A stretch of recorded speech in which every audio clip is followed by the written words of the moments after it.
Today's episode of the Vapes4Vets podcast was brought to you by Namaste Technologies, and we are joined today by Ellen Brown.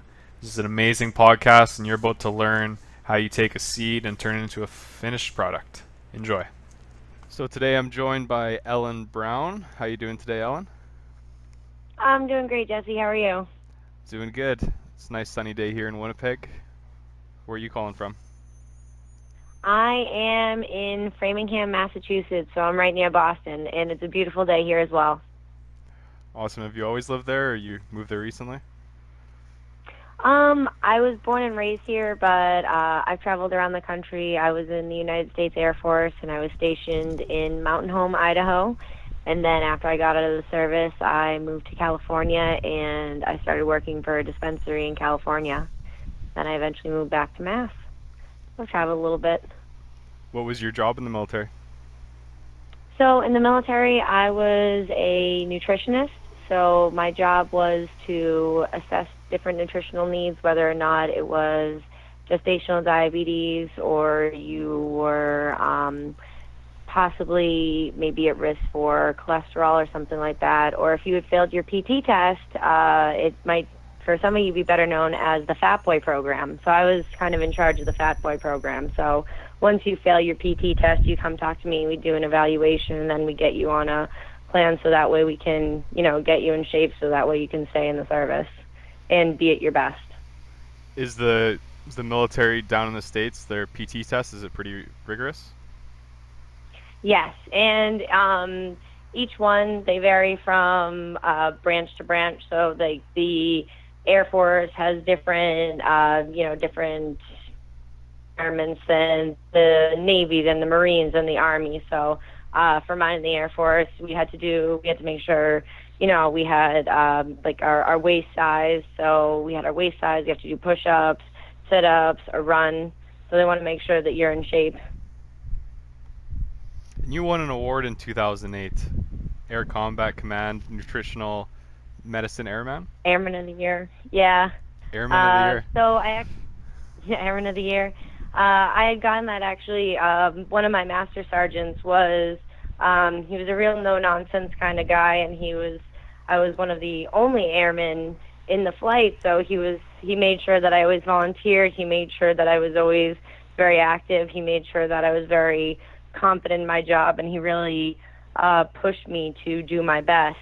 And at the time, it was working hard, and now looking back on it, I'd really, if I ever see him, I'd like to thank him for all the hard work he had me do. And why did you leave the service?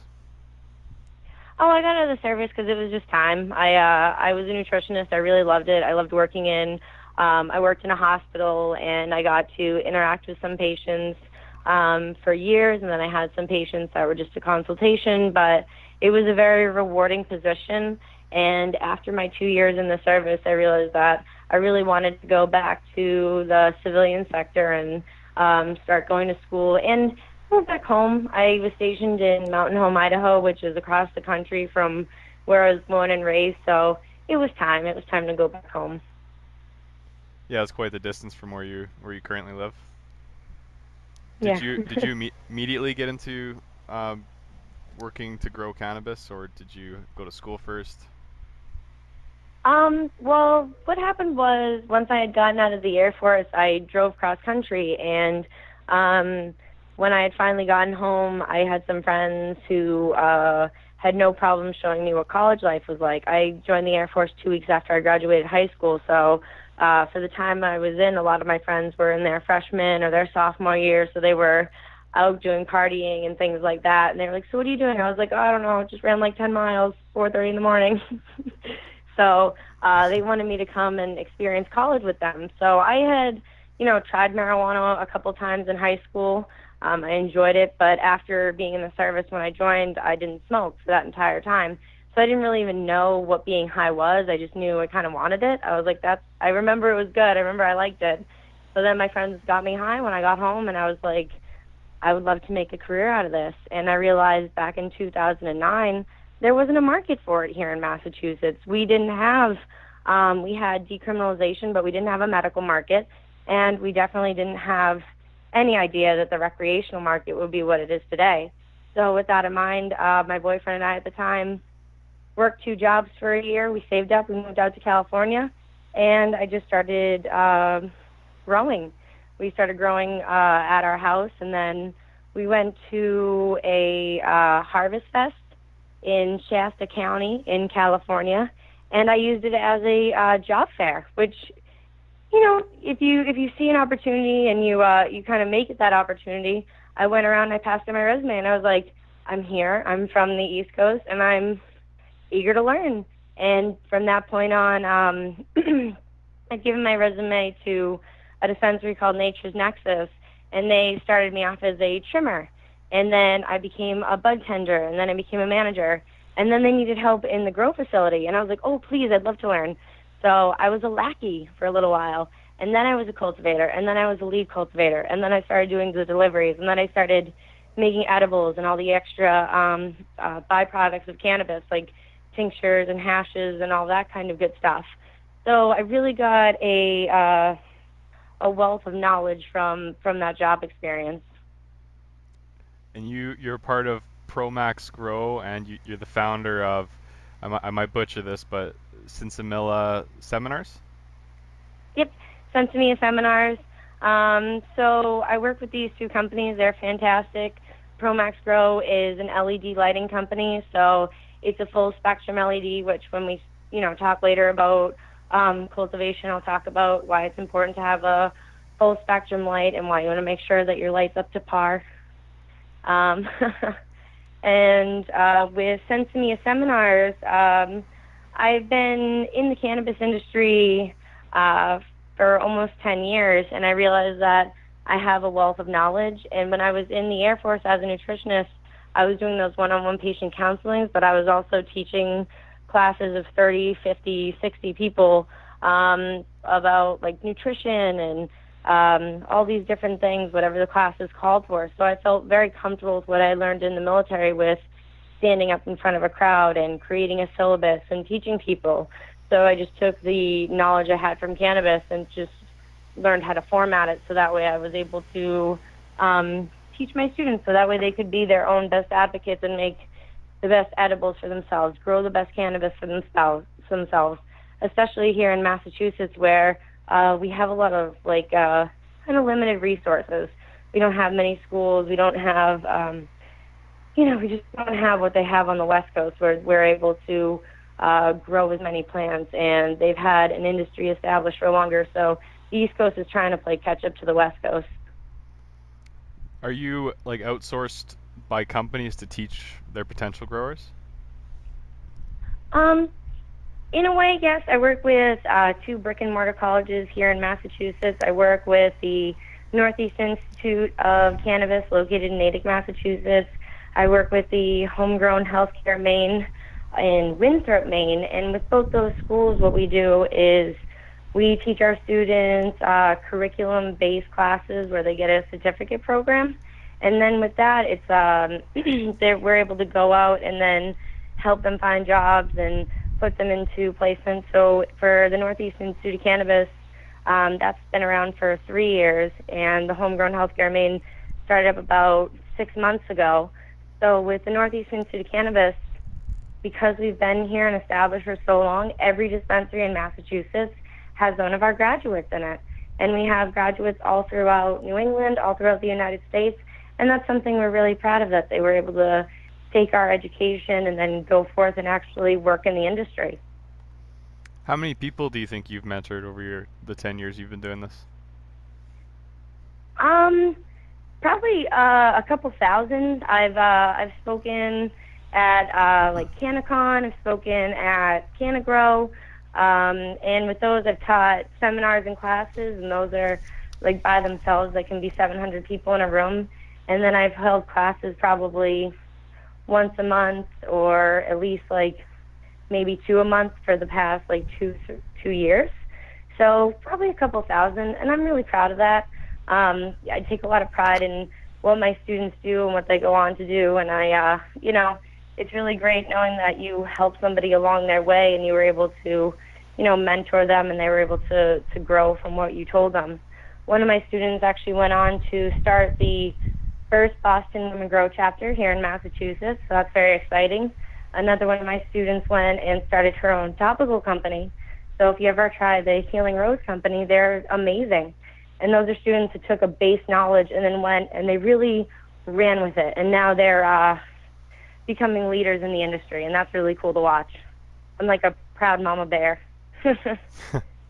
I've never really looked into the process of growing cannabis or know how it works. Do you mind walking me through how you start and just the process to get to the finished product? Yes. So one of the first things I always tell people to do is you want to really do research on your cannabis.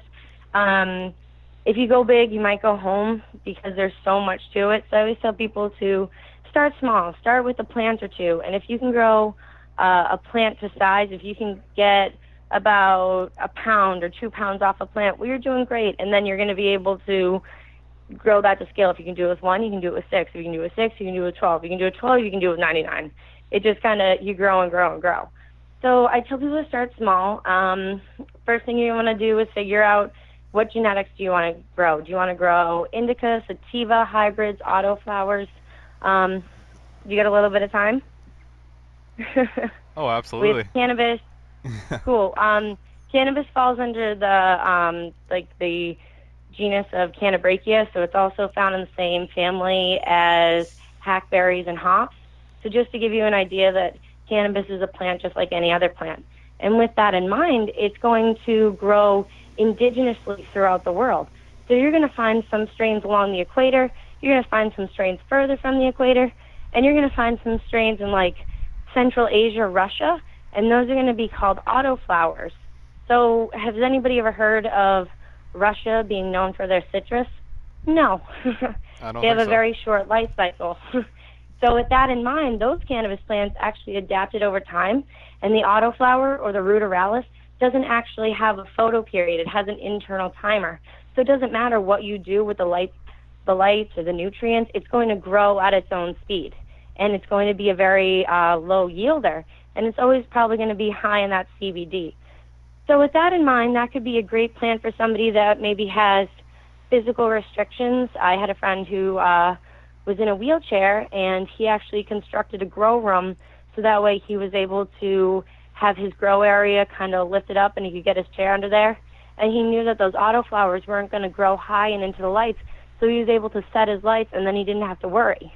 So it's just like thinking of maybe things like, what are your own physical restrictions, especially because you can have pots that are in a quarter, like a quarter, a gallon, a 5-gallon, a 7-gallon, a 15, a 25, a 65, a 100.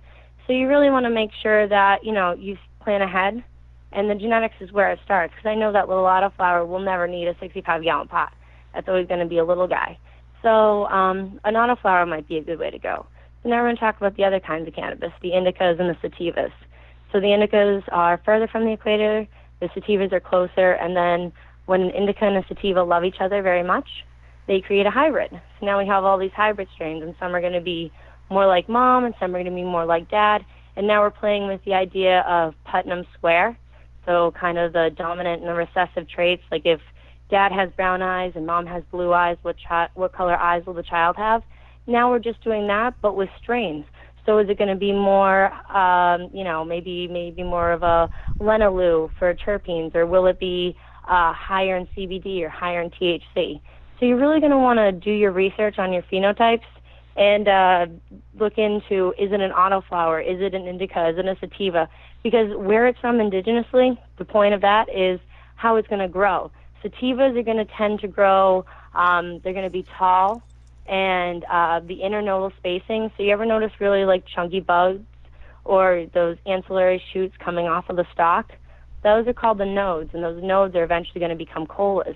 So for your sativas, they're going to have further apart internodal spacing. The indicas, because they're short and bushy, they're going to have close internodal spacing. So those will be those big, fat, chunky buds. So the hybrids will be somewhere in between, and then the autoflowers tend to be pretty nicely stacked. So you want to kind of have an idea of what phenotypes you're working with to start, so that way you can plan your room accordingly. And you might be like, wow, this is a lot just on seeds. But that's really where it starts, is looking into the plant, figuring out who is your mom, who is your dad, and how are you possibly going to grow. This is where that term pheno hunting comes into play. So when you pop a pack of 5 seeds, you're going to get rid of probably 2 right away because they're males, and then one's going to be more like mom, one will be more like dad, one might be, dead set in the middle. And if you're working with a really good genetics company, like, for example, the Homegrown Natural Wonders, you can actually go on their website, and because they've been back crossing them for so long and the genetics are so stable, they have an idea of possible phenotypes. So they give you the 4 most dominant phenotypes, 1, 2, 3, 4. So that way you can know, hey, this one is phenotype 1. This one's going to be maybe a better yielder. 2 might have the higher terpene profile, or, they're all going to have different variations. And then you're going to start to figure out which one you want to keep and which one you want to kill in your garden, because you probably only have so much space. So it's going to be about culling and figuring out the best genetics for you. Or if you go in and you buy a clone, which is the other way you can get started for your genetics, when you start buying a clone, you're going to want to ask those same questions of who germinated this, do you know who the breeder was, do you know if it's phenotype 1, 2, 3, 4? Like a popular strain might be Blue Dream. But if I grow Blue Dream and you grow Blue Dream and we popped it out of like the same 5-pack, my Blue Dream is going to be different than your Blue Dream because they're different phenotypes. They're going to be, sister strains. So there will be variations. So going in, just setting yourself up for success by picking those right genetics, that's going to be a pretty big bulk of your work. And then the other part is just thinking about the fact that the cannabis plant has 2 light cycles. We're going to talk about growing outdoor, and then if you're going to grow indoor, you just have to be the most clever person ever, and you're just tricking a plant. Usually when you put your plants outside, you're going to put them outside in late May, probably the week or 2 after Mother's Day, and then they're going to start growing because the days are getting longer. So the plant does what any plant does, where it has this really luscious growth and it thinks it's in this eternal state of veg. And then right now, as the days are starting to get shorter, if you're looking on social media, what you're going to see is pictures of buds. And, people are going to say, hey, I'm starting to see those flowers, because now the plant is starting to go into the flowering cycle. It's in a different stage of light, and it's starting to think, I'm dying. So just like anything else, when it's dying, it thinks, I really want to reproduce. I really want to live on. So that's why if it's a male, it produces pollen. If it's a female, it's going to produce buds. And then if they get together, they're going to produce seeds and then carry on those genetics. Autoflowers are going... you can force that process. Like if you have a sativa and an indica, and you're like, I want to make a hybrid, how do you get them to make a hybrid? So what you would do, well, you'd have to find, this would be where you'd really remember that pheno hunting. This would be where you'd want to find that that coveted female. Like, she's a great producer. I love her taste. I love her yield. I love her, terpene profile. Everything about her is great. And then you find like a really healthy, stocky male, and then you put the pollen on the female bud, and then what that's going to do is create seeds. But if you want to create genetics and get into breeding, that's going to be a longer commitment. That's going to be like a decade of work with just stabilizing and back crossing those genetics, so that way I'm not giving you something that's going to hermaphrodite, or where the genetics are going to slip over time because they're not stabilized. So I tell people that want to get into breeding is, fantastic, and you can create something new and beautiful that could really be helpful and maybe has never been seen before. But it's gonna be a lot of work, because you don't want to put something out there that's going to, eventually hermaphrodite, or the genetics will slip or something crazy like that. But once you do find a strain that you really like, instead of putting it outside, if you create your rooms indoors, you'll have a separate veg space, because the veg requirements are going to be different than the flowering requirements. We're going to have, for inside, our light cycle is going to be 18 hours on or 6 hours off, or 24 hours on. And all we're doing is we're simulating that light cycle outside. And now this is where we're going to talk a little bit about that full spectrum light. For the veg cycle, you want your plant to be seeing more of a blue spectrum, because now we're mimicking the spring. In the fall, when you put it in the flower, we want it to see more of a red spectrum, because that's what it would naturally see outside. So I work with a lighting company where the light bulb is all-inclusive, so you don't have to worry about switching out between metal halides and high-pressure sodiums. it's one light, and then you don't have to worry about switching over your room, because some people have rooms that are completely dedicated to veg, some that are completely dedicated to flower. So just depending on your space, you might not have the space for that. You might have one little room for cloning and then one area where you can do all of the process in one by having the veg and the flower together, and that'll save you. Also, when we start to think about growing, we want to think about the intensity of our light. When we grow outside, that's beautiful all day long. That's naturally what the plant's going to see. But when we put it indoors, well, now we have to create the outdoor space. We have to give it the right temperature. We have to give it the right humidity. We have to give it that right spectrum. And with that in mind, electricity is going to be a large overhead cost that we want to think about. You can have a light bulb that is a 400, a 600, 1,000 watt light. So just keeping that in mind, how much energy you're going to be running, considering that one room is going to be 18 hours on, 6 hours off, and you might have another room that's 12-12. So you really want to plan out your electricity. I like the light that I use. I like the ProMax Grow light because it gives off almost 1,000 watt spectrum, but it only runs like 440 watts, and I really like that because that's going to help save me on my energy, and then I'm going to see my ORI within a year, because with light bulbs, you're going to have to recycle them. You're going to have to, make sure that you're looking into technology that has a warranty. I'm a warranty kind of gal, so I like my lights because they have a 10-year warranty, and I like my lights because they've been around the company's been around for 30 years. Right now, it's kind of like the dot-com era of cannabis, where everybody's a lighting company, and everybody's a nutrient company, and everybody's a seed company. But I really want to know that when I'm investing in this equipment and when I'm investing in your product, that you're going to be there for the long haul. Because if I have a 10-year warranty and your company only lasts 5 years, how am I going to get, my return back? And that's something I think about as a small grower, but that's also something I think about a lot when I talk to, from time to time, I do consulting for co-ops or dispensaries. I talk to them about the importance of picking equipment that they're going to be able to, work with and make sure that it does what it says it's going to do, because it's a financial consideration as we go on. We want to make sure that if these lights say that they're going to be good for 10 years and that they're not going to lose their par reading for 10 years, that's what's going to happen. We don't want to have to continuously buy new lights. You don't want to have to continuously buy new products. You want to invest in something that's going to be durable. And sometimes the upfront costs might be a little bit much. If you buy faulty equipment or cheap equipment, it's kind of that old adage of you got what you paid for. And I've gotten equipment that was cheap, and then I had to buy it 2 or 3 times. And if I just invested a little bit more to do it right the first time, a pH pen is a perfect example.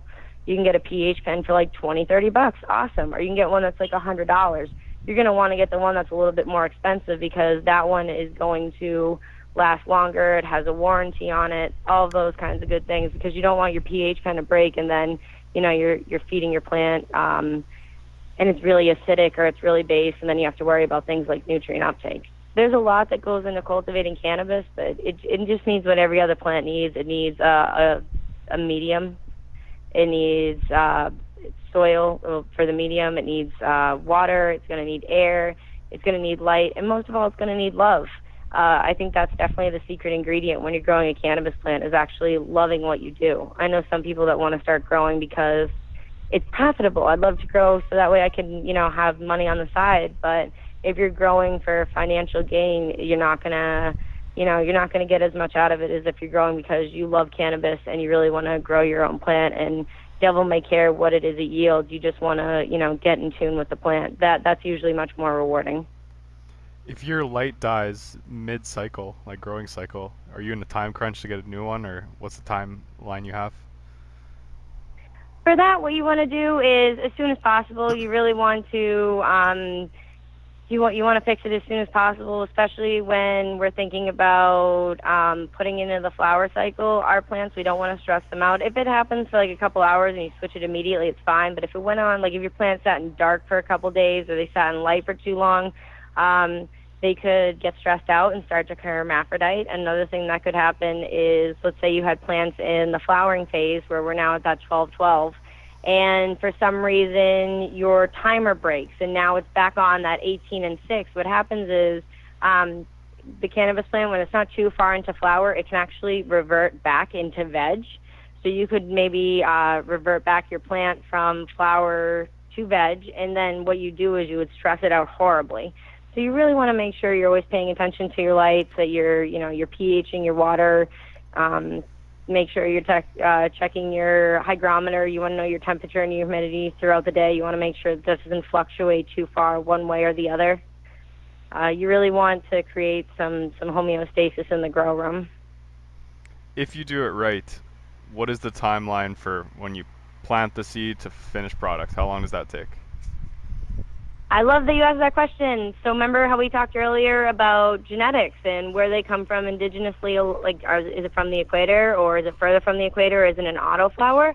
So when you buy a seed pack, you're going to notice that the seed pack might say something like 55 days or 60 days or 65 days or 75 days. So 55 days to 75 days, that's a 20-day difference. That's a whole month. So what we want to think about here is those days are also a rough estimate. When we first start cultivating, please never harvest by the day, always harvest by the trichome. So if we're growing indoors, it doesn't really matter because we're able to really control that space.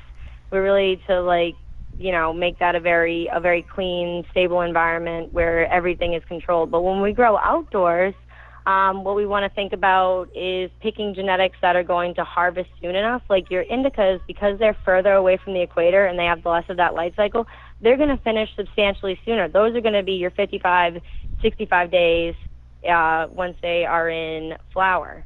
And then your sativas could go anywhere from, 65 to 75 days. So if I'm growing here in Massachusetts, and I put a plant outside that's from closer to the equator, and I put it in my backyard in Massachusetts, and it's a sativa dominant, and I tell it to get with the program and that it needs to yield faster if it doesn't want mold, it's not going to do that.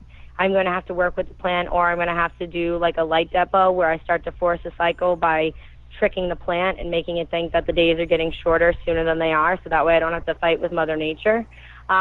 So to answer your question, the indica dominant ones could harvest anywhere from that 55, 65 days. The sativas could go anywhere from, 70 to 75 days. And those autoflowers can go, those can be done within that 50-day period.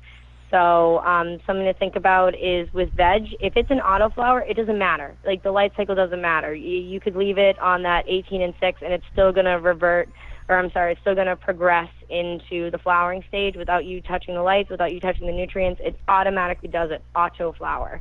But with things like hybrids, sativas, indicas, what's really cool is you can keep them in an eternal state of veg. Have you seen those pictures on High Times Cannabis magazines where there's a cannabis plant and it's literally the size of like a small barn or bigger? I haven't seen those pictures, but now I want to see it. I will send you some. They're huge. And I've grown plants that were I'm 5'2", and I've had plants that were 2-3 times my size with my Super Lemon Haze out in Northern California. She was a big, beautiful monster. But I vegged her indoors for 6 months before I put her outside in May. So she was already a nice, healthy, tall girl before she went outside.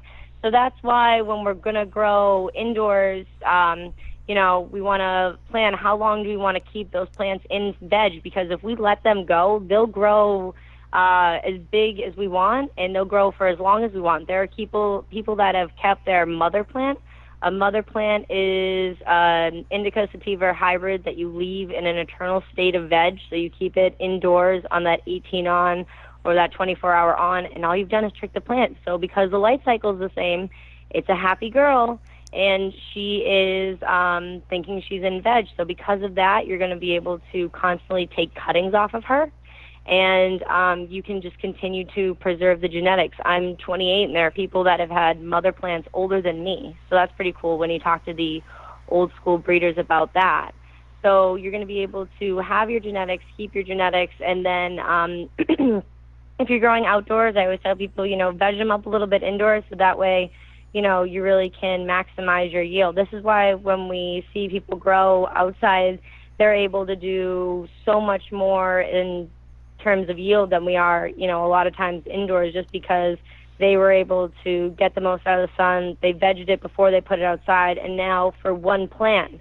they're getting like 50 pounds off of one plant, like no joke. They're able to grow these big, beautiful, bushy monsters. But they're not just big, beautiful, bushy monsters. It's cold, hard calculated. They knew how long they wanted to grow it for. They knew how long it was going to stay outside for and get that extra veg time, and then how long that flower time would be.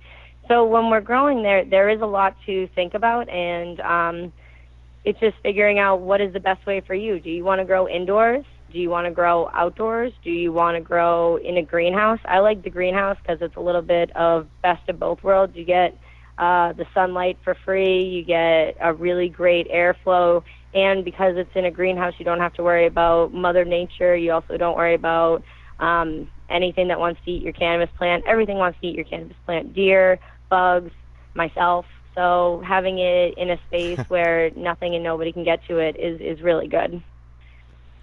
So is there like different strains give different yields for the amount of pounds you get per plant? Like what are the averages? That's a great question too, and this is also going to come back to that initial conversation of phenotypes, because we can look at strains, and just because of the phenotype or just because of the strain itself, it might never be a heavy yielder. So a heavy yielder could be, like if I was growing it indoors, maybe I get like a pound and a half, 2 pounds. And I might have another strain that I grow the exact same way with the exact same amount of, time, attention, love, and I maybe only get like a half pound or a pound off of it. And it has nothing to do with my growing. It's just not a heavy yielder. So this is why when we go ahead and we buy our genetics or we look into our strains, we want to ask those kinds of questions. And you're going to be able to look at a book and like for what the different genetics are. They usually have like pamphlets or something, and I actually have that Homegrown Wonders one right near me. So like Doctor Who is moderate, and then they have the Sonic Screwdriver, which is very heavy, and then another genetics company would be TGA, the Green Avengers, and they have a delicious strain called Chernobyl, but it'll never be a heavy yielder, but it's such a delicious strain that you don't mind having in your garden.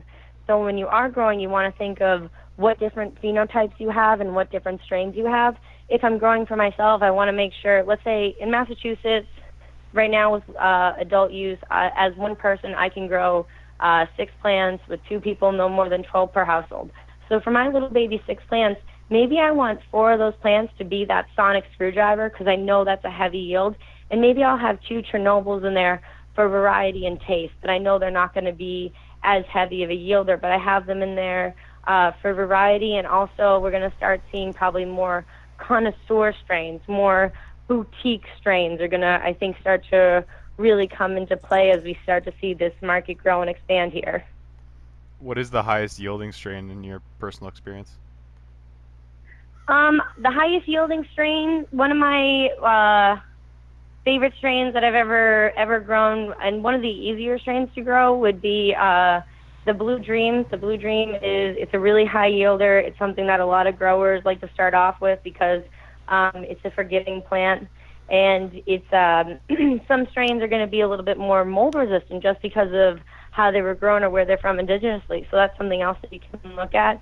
But one of my favorite strains to grow would be the Blue Dreams, the Bubba Kush, the Purple Kushes, because I know that those are going to be really heavy yielders. Things with Kush in them tend to produce really well. So these big time growing companies, how many plants on average do they usually have going? They have fantastic resources. When I was growing at a dispensary out in Northern California, I was, popping hundreds and hundreds of strains, and then eventually thousands of strains. And I thought, well, that's a lot. This is pretty cool. And then I was actually I was talking with Ray Bowser from the Homegrown Natural Wonders, and he was telling me that to find one strain that they were looking for, they literally popped a couple thousand seeds of the exact same seeds just to pheno hunt for one. So they will pop thousands of seeds to find that one coveted, that beautiful mother or that beautiful male plant that they want to cross with. So they're able to do a lot, and with that, they're really able to pick out the cream of the crop and give us some great genetics. They must have a lot of staff working on these plants. Yeah, they do, and it's really great. I really love getting to work with Promax Grow. We work with a lot of different companies when we initially put in our lights, so I've gotten to go and work with them and work with companies and get to see grows in different infrastructures in places like Colorado, California, Washington, Nevada, and we get to go, and it's really interesting because here in the States, every state is allowed to govern themselves individually with what they want to do for their medical laws and what they want to do with their recreational laws. So we're seeing that some states are a lot more lenient than others, and they're able to have larger grow facilities, and they're able to do a lot more out west, like I was saying, than they are here in New England. New England is, except for Maine, New England is a pretty restricted place. What are the current laws in New England? Well, so I teach a lot of classes. I teach pretty much all of New England, and Maine is the place that I tell everybody to look to. The same women that run the homegrown healthcare of Maine, I started working with them because I was just so floored and inspired and in awe of their activism, because it's actually made Maine the best state in New England, because they made sure that they have a functioning caregiver program where I'm allowed to cultivate medicine and give it to patients and then tax myself later, or I can also sell my excess medicine to the dispensaries.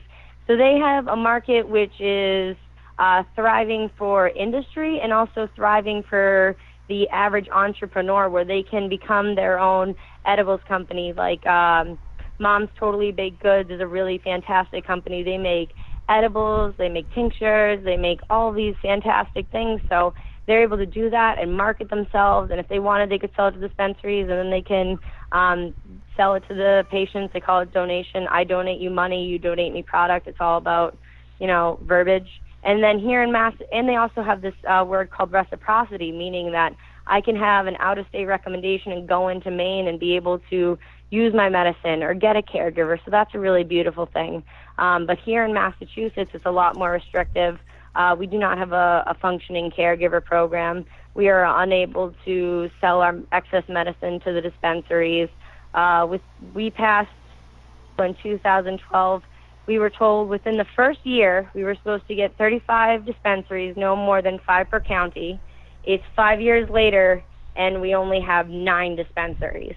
We're governed by the Department of Public Health, and they are, they're really dragging their feet, and they're not the best champions for this program. So our program in Maine would be excelling. Massachusetts would be par. New Hampshire is very restrictive as well. They do have reciprocity, but you have to have one of what they consider to be a qualifying condition in the state. And they only have I think they only have 4 dispensaries within the entire state. Rhode Island, you're allowed to cultivate for yourself, and but when you cultivate for yourself, they actually charge you per plant. Like, you have to pay the state $75 per plant, so that way you can buy tags, which I think is egregious, because you don't know what it's going to yield. You don't even know if it's a female, but I already had to put up the $75 up front.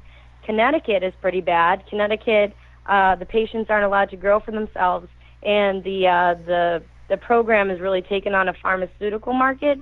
So the bud tenders there are pharmacy techs. They have to be. You have to be a pharmacy tech or have a degree in pharmaceuticals to actually work behind the counter. But because they understand, milligrams and dosage, doesn't mean they understand anything about cannabis. And I actually, last week, I started doing the first educational classes in Connecticut, and it's hard. It's heartbreaking when I'm teaching patients how to make their own edibles, but I know that they can't grow for themselves, and they don't have any kind of functioning caregiver program. The law actually says they can't grow for themselves. So now they're dependent on the dispensaries. The dispensaries are charging them like $400 an ounce, $100 for concentrates. I'm not paying you $100 for concentrates. I'm not paying you $400 an ounce.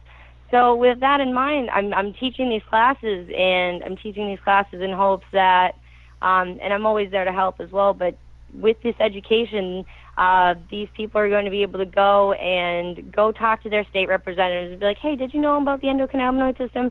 Did you know about these different yields? Did you know that it's important for me to be able to grow my own medicine, my own strain-specific medicine, because your dispensary might not carry the cannabinoid profile, which is going to be beneficial for me, and I should have the right to grow for myself.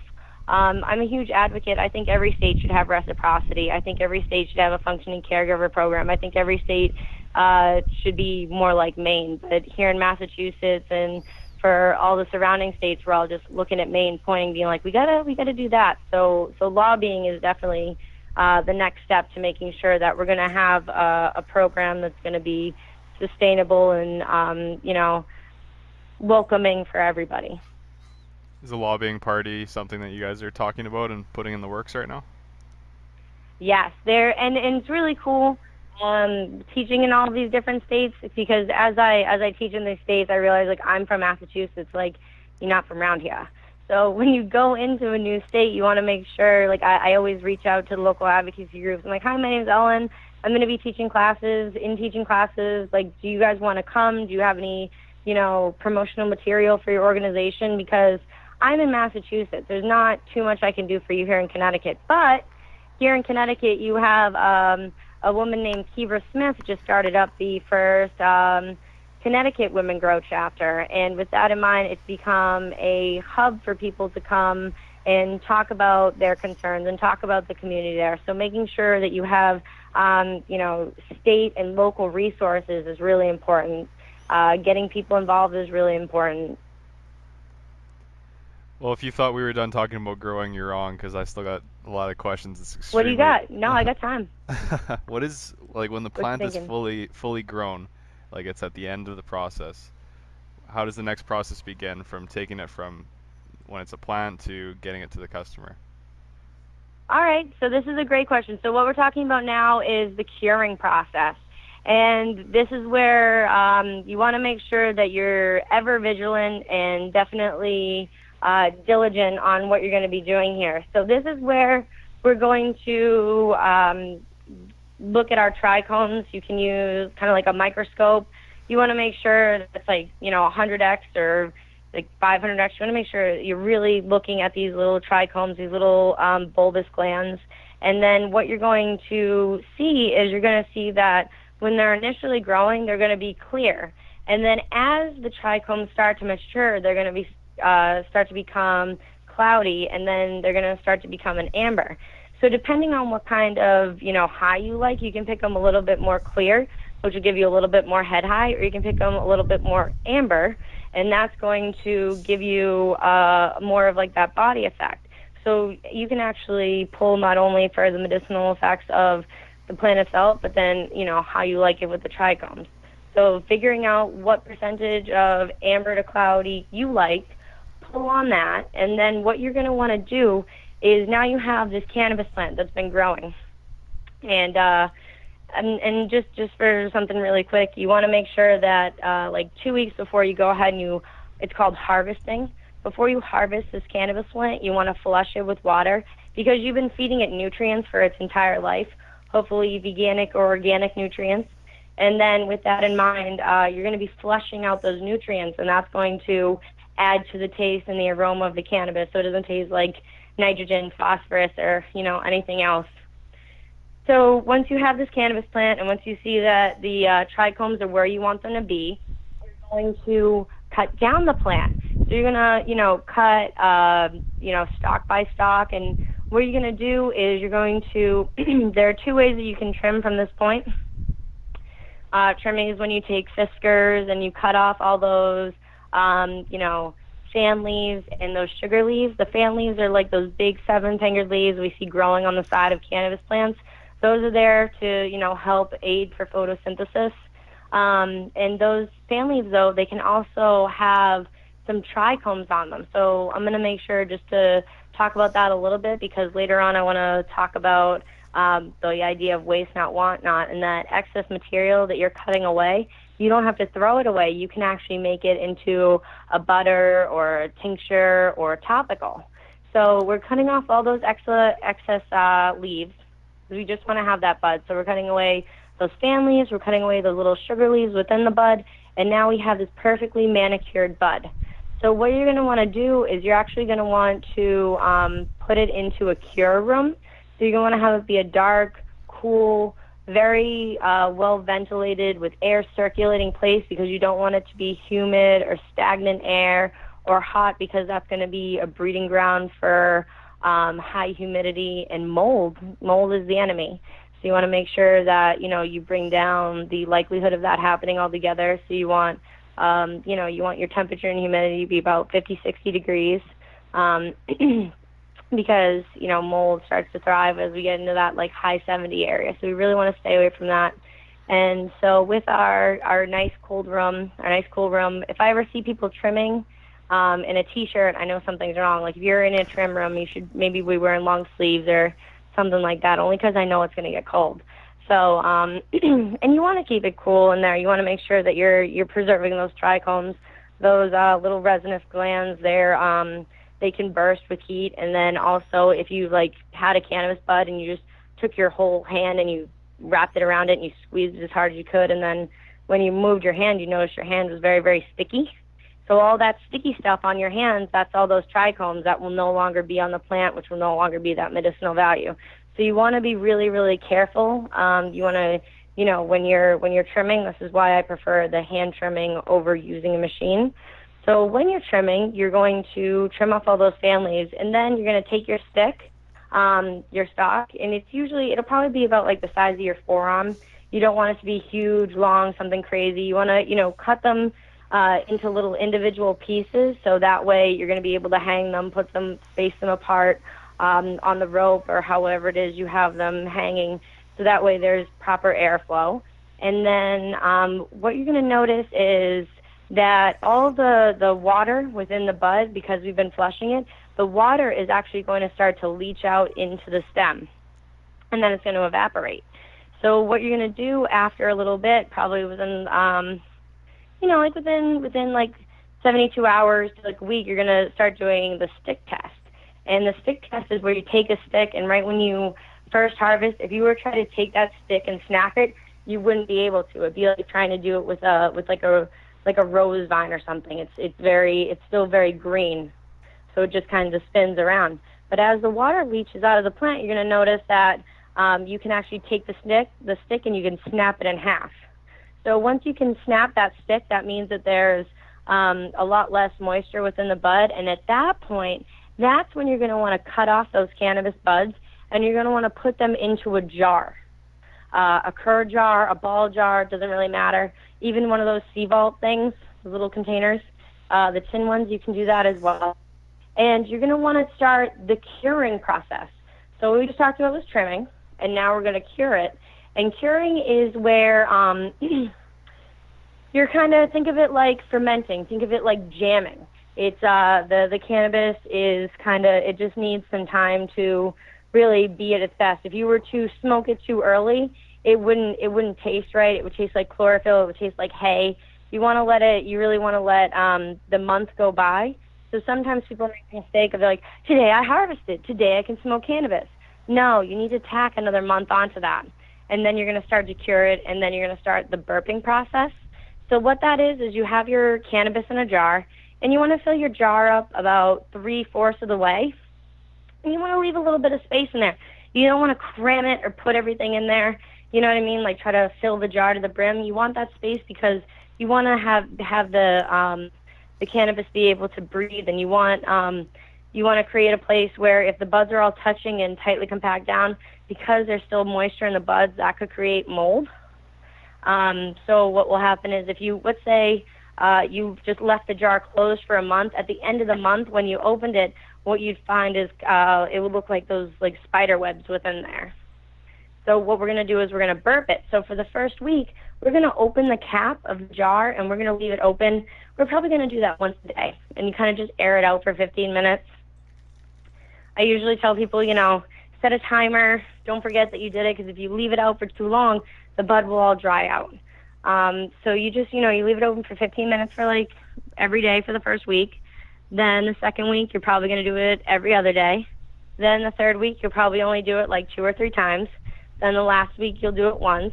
And then, honestly, you don't have to open it again after that. You could keep your cannabis. The little resinous glands are going to have a point of like degradation after a while. The THC and the CBD is going to start to degrade and then convert itself into CBN. So you really want to make sure you smoke that cannabis within the first year if you're looking to get the same cannabinoid profile as, or around the same cannabinoid profile as when you initially pulled. So, and then with that in mind, now you have this cannabis that's in a jar, and you can kind of smoke it at your leisure. And now, hopefully you don't just have one jar, hopefully you have, many jars. So that's the hope, is you'll have this cannabis, and now you'll have it, and just like jam or anything else that you've grown and you're preserving, you can use it whenever you need it, and now you don't have to go and run out to the store. And all that excess material that we had, all those fan leaves, all those sugar leaves, I usually just put that on a mesh screen or a fishnet screen, or sometimes they have those hanging drying racks. I put it on there, and I make sure don't let it pile on top of each other. Remember, mold is the enemy. So you want to make sure it's like a light layer, and then that'll dry out actually way faster than those buds. Within a couple days, that'll be a lot drier because it's just leaf material, and you do not have to do that same curing process. So almost immediately, you can start taking that excess material and turning it into a tincture or canna butter or a salve, just depending on what kind of carrier oil you wanted to use to extract it. Those little resinous glands are alcohol soluble, fat soluble, and oil soluble. And the higher the fat and the oil content, the higher the absorption rate. Please remember that cannabis is not water soluble, so this is why when we make something like bubble hash, we use water, and the water actually works to get the trichomes off of the plant, and then they're able to fall within those little micron mesh screens and separate themselves. But they don't bond with the water, as where if we were to put it with Everclear, butter, coconut oil, they would absorb in. So that's pretty cool. And then once you have your finished product that's dried, how do you go towards making edibles? So with that's going to be so much easier. So all you do is, with that, you could just take I actually just got a glass on it. You could just take your cannabis bud. Usually, you can, I don't like to grind it up, but I do like to cut it up just so you can get the full surface area. Remember, we want to preserve those trichomes, and that grinder has a lot of mean little teeth in there. So the less damage we can do, the better. I would literally, cut up some buds, and I would either use, you can use a magic butter machine, or you can do it yourself. You can do it in a crock pot with your carrier oil. You can do it on a double boiler, or you can just do it with a saucepan on the stove. And it takes about 45 minutes to an hour, and what you're going to notice is that you put in your butter or you put in your carrier oil, and you're going to notice that it's going to start to change color. It's going to start to change consistency. You're going to be able to smell the can of butter. So with that in mind, experiment, make a lot of different things. Butter is really easy to make. Tincture is really easy to make. Think about your solvents also when you're making these different cannabis byproducts. For example, there are two ways to make tincture. You can make a vegetable-based glycerin tincture. Please note that I said vegetable-based because you want to make sure that it's a food-grade tincture. There are many different kinds of tinctures. Some are used for arts and crafts and such, and if you ate that, you die. So you want to make sure that you have, food grade, so that way, you're able to digest it, tincture. And that, you could put that in a crock pot overnight, and once you use your micron screen to separate the cannabis material from the carrier oil, it would just be beautiful cannabis-infused oil, either overnight, or you could leave it in a container for a couple months, and the process, like the trichomes, would leach into the vegetable glycerin with time. Or you could use an alcohol glycerin, but alcohol is such an aggressive solvent that with that solvent, you wouldn't want to leave it in there overnight or for a month. You honestly just shake it for a couple minutes, and what you're going to notice is that the alcohol is such an aggressive solvent. After a few minutes, it not only pulls off the trichomes, but it'll start to pull off the chlorophyll. So if you get a tincture and it's green, don't drink it. it means that they let it go for too long and they actually started to leach out the chlorophyll. So you want it right when it starts to have a little bit of a green hue, you're done. Like you can literally strain it within minutes and have an alcohol-based tincture. But a lot of people like to stay away from that alcohol tincture because it's a lot harsher in taste, and depending on what somebody is using the cannabis for, it can be, hard on them or hard on their like digestive tract. What is your favorite method of using? So for myself, do you mean like smoking or edibles or any of the above? Any of the above. So for any of the above, if I had a favorite, I really, there's nothing I enjoy more than just smoking a joint. I really enjoy rolling a joint and smoking a joint. It's there's a little bit of mindfulness that goes into it. Like you have to relax, you have to roll it, then you smoke it.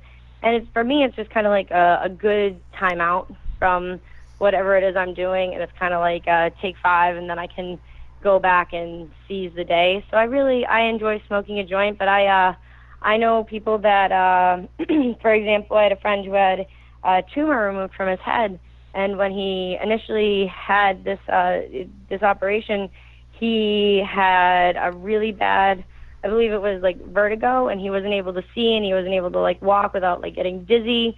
So because of that, he started making his own edibles. So he makes these like 100-milligram cookies, and he wakes up and he'll eat 100 milligrams, which depending on what your dosage is, usually everybody's different, so it's not a judgment. So for him, he's a little bit of a higher milligram dosage user, so he's using 100 milligrams. But once he eats that cookie, he's ready to go out, and he's really ready to take on the day, and he doesn't have any of that vertigo, and he's able to, function and take care of his business and take care of his family. I know other people that use tinctures throughout the day because it's very discreet. They can keep it in their purse. I know other people that vape because those little vape cartridges are great. Usually they don't have that cannabis smell to them. Hard candies are really nice because those are going to be quick acting. So if you have like body pain or something like that, you would be able to, suck on an edible. And then thinking of the different methods of ingestion, like when we smoke cannabis, it's almost immediately interacting. If we use a tincture or we suck on a hard candy, what we're doing is we're actually going to be introducing that cannabis into our bloodstream. You have that vein right there underneath your tongue, the one in the middle. So when you put the tincture, you put it underneath your tongue and it gets absorbed into your bloodstream. Have you seen the videos of children having seizures and then they'll use like RSO oil or something and they put it under their tongue? I've seen a few of those. So that's why that's that quick acting. As opposed to like if I ate an edible or if I were to eat cannabis, it actually metabolizes in your body differently. So it's going to be that 11 delta hydroxy THC. So it's going to actually interact with your body differently as if you were to smoke it, or if you were to use it sublingually, or if you were to use it as a topical application. So that's just something different to think about for what your situation is. Like I know people that have body pain, but they don't like the way edibles, make them feel. So for them, I'll be like, okay, then maybe we'll stay away from the edibles, but how about we try a topical? So it's really important to know all the different forms we can put this cannabis into, just so that way we have everything at our disposal to offer to patients or to anybody who might need it or find it beneficial. So each different method, like edibles, tinctures, joints, they all give you a different high? Yes. Well, to a degree. Like the cannabinoid profile, like if you were to smoke something that was high in THC, or you were to eat something that was high in THC, like you would get it would still give you that euphoric kind of a feeling, but it might take longer to metabolize into your body. I've learned so much in this podcast. It's extremely interesting. Yeah, I know. Good, I'm glad. And I'm sorry, I felt like I talked a lot. Oh no, that's the whole point. Speaking Cool. of talking, you've spoken all over the world: Northeastern Cannabis, Boston Freedom Rally, and the High Times Jamaican Cannabis Cup. Do you have any upcoming speeches or places that you're speaking at? I do. I'm really excited and I'm honored to be speaking at the Seattle Hemp Fest in August, and also the Boston Freedom Rally in September. And I'm also going to be speaking in Colorado in October at the Grow, and then in October at the, oh man, it's the Cannabis World Business Expo and Conference. So because I'm I've been in this for a while and I've been doing this for a while, I really want to be able to have it mean something. I think a big part of life is being able to take the experiences you have and be able to teach other people from them, and then have them take away from it what's useful to them, and then enrich their own lives. So I really like all the trials and tribulations of growing, all the rookie mistakes I've made. If I can, save somebody from making that mistake, or teach somebody how to do something the right way, or teach somebody how to take care of themselves, that's what's really rewarding. Every now and again, I'll get a picture from a student, and they're like, "Oh, I just made a really a great cannabis-infused meal for my family or for my friends," or, I just had this conversation with somebody that I started and it went really well. And I'm like, I'm so proud to hear that. And every now and again, I get a picture of somebody who's in hospice care or it's end of life care, and they're now giving their loved one edibles for pain, or candies or tinctures or something. And they're like, hey, that class I took a year ago or longer, I actually just made that for so-and-so, and they found it really helpful, and I just wanted to say thank you. And that brings a lot of, meaning to what I do, because it reaffirms that it is really helping people. Are you familiar with the organization 22 Too Many? I know. I don't know of them, but obviously, like when I hear 22 Too Many, I know exactly what it is you're referring to with the opiate pandemic and how it's affecting our veterans, and that statistically we're losing 22 veterans a day, but states like Texas and California don't report, so really we're losing more like 40 veterans a day, but we don't actually know. So we're losing too many veterans to being overprescribed. But please tell me more about this organization. Well, why I brought it up is they've invited me out to Seattle Hempfest, so I'd looking forward to seeing you there and hearing your speech. Oh my gosh, are you really going to be there? That's fantastic. I'm so Yeah, excited. We're going to get to meet. absolutely. And while I'm there, I'll be conducting video interviews. So if you'd like to be a part of one of those. Yes, please. Well, Ellen, I've really enjoyed this podcast. I've learned a lot. Is there anything else you'd like to talk about before we get out of here? I just always encourage people to take it upon themselves to be that change they want to see, especially because this cannabis movement is now becoming an industry, and we're starting to kind of see that apex where it's no longer people, lobbying and rallying. It's the changes are being made, the changes are being put into place, and we want to make sure that every state it has reciprocity. Every state is open to making sure that the average entrepreneur can start a business and all patients can take care of themselves. And the only way that's going to happen is with active lobbying. So lobby. If you can't make it to the State House, that's fine. Write a letter, or give them a phone call, but definitely be vocal.